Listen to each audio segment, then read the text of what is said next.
So now that the election has been over for about a week and almost all of the votes have been counted, we can get a more complete picture of what exactly happened.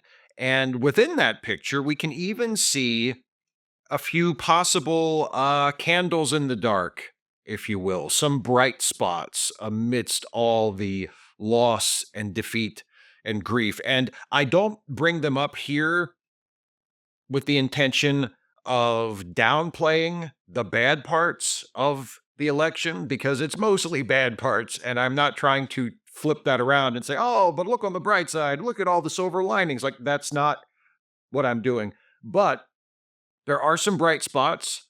There are some reasons to be hopeful or to at least be not completely depressed. And we need to be aware of those and to know what those are, not just for our own peace of mind and our own sort of emotional health, but also because those bright spots, those little tiny victories within the broader context of defeat, are what we're going to have to build on and build around to make sure that this kind of thing doesn't happen next time. And yes, I am assuming there will be a next time, as in there will be another election. There will be an election in 2 years. There will be an election in 4 years. And as a lot of you pointed out in the comments to a video I posted yesterday, there will also be elections next year, including a lot of local elections for many of you. And those are incredibly important as well. Vote in every election you are eligible to vote in. And I am not assuming that there won't be any more elections from now on, despite my and many of your very reasonable anxiety about that. Because to just assume that from now on, now that Trump and the Republicans are in charge, that there won't be any more elections would be to roll over and give up. And I am not willing to do that, and I am not willing to give that gift to them. So, now that most of the votes have been counted, we know that even though it was a decisive loss for our side on the presidential level, it was not quite as bad as it looked the day after Election Day. It looks like Harris will finish with around 10 million fewer popular votes nationwide than Biden did in 2020. That is still staggering. That is still completely fucking inexcusable. Every single one of you who voted for Biden last time and didn't vote for Harris this time, you're on my shit list. It's not okay. It's a complete dereliction of civic duty. I don't care what your fucking reason was. You should have voted for her, and fuck you if you didn't. But it's not as bad as it looked the day after Election Day when it seemed like she was going to finish with like 15 or 16 million fewer votes than Biden did. Now that more of the votes, almost all of the votes have been counted, it's a little closer than it looked like. It's not, Trump definitely won. I'm not trying to soft pedal reality to you. It's still a sobering, very discouraging, very dismaying result, but it's not as far apart as it looked like it was in the immediate aftermath.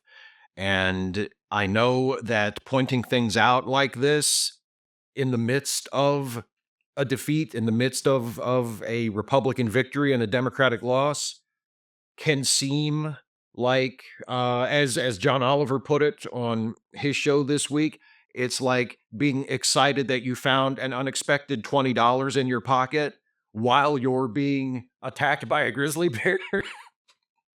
But you know what? It's better to have the $20 in your pocket while being attacked by the grizzly bear than to be attacked by the grizzly bear without the 20, right? Because if you survive the grizzly bear attack, you might need to call a cab.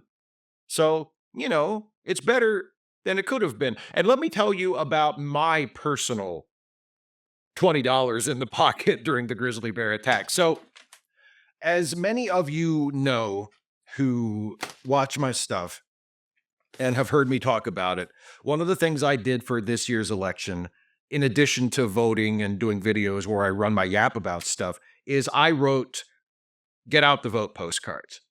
And they looked like this. These were the postcards that I wrote.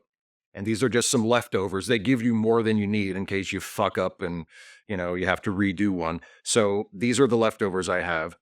And I wrote 1,000 of them.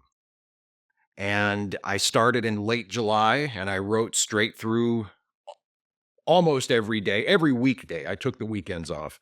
And I did take a few days off here and there because I had given myself plenty of time. I knew that if I just stuck with it and did it regularly every day, I would get it done with time to spare. And that's what happened. So I worked on them from late July through early October until I got all 1,000 of mine written. And then I mailed them in late October.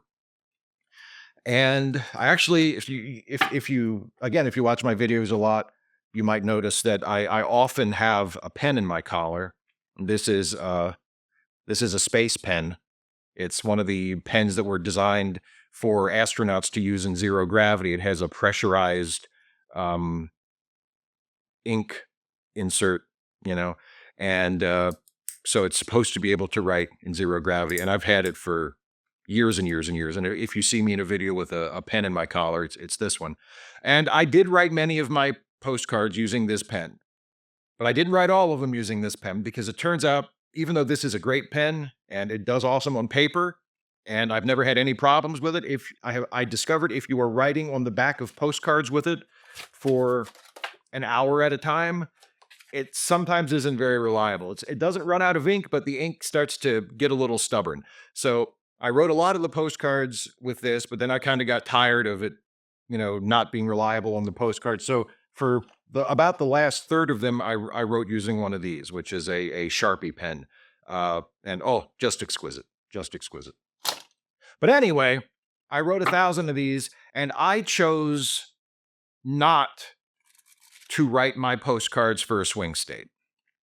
I chose to write my postcards for people here in my own congressional district, which is Maryland District 6. And that is because even though Maryland is a deeply, deeply blue state overall, my part of Maryland is incredibly red. And my congressional district was by no means a safe district for the Democrats. The Democratic representative who has been representing us for the last few election cycles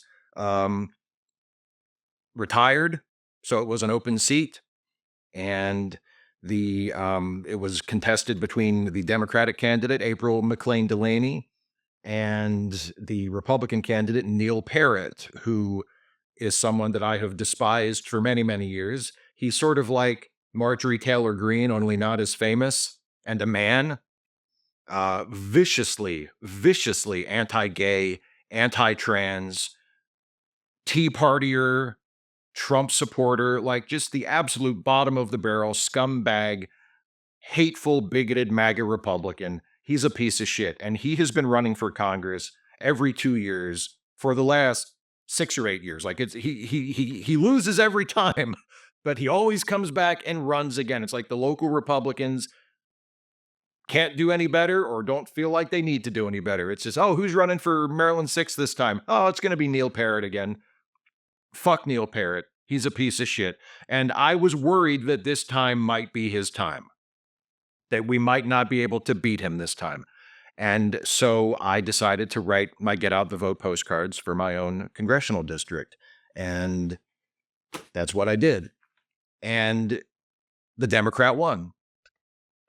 And I am not self-centered enough or vain enough to believe that my 1,000 postcards made the difference.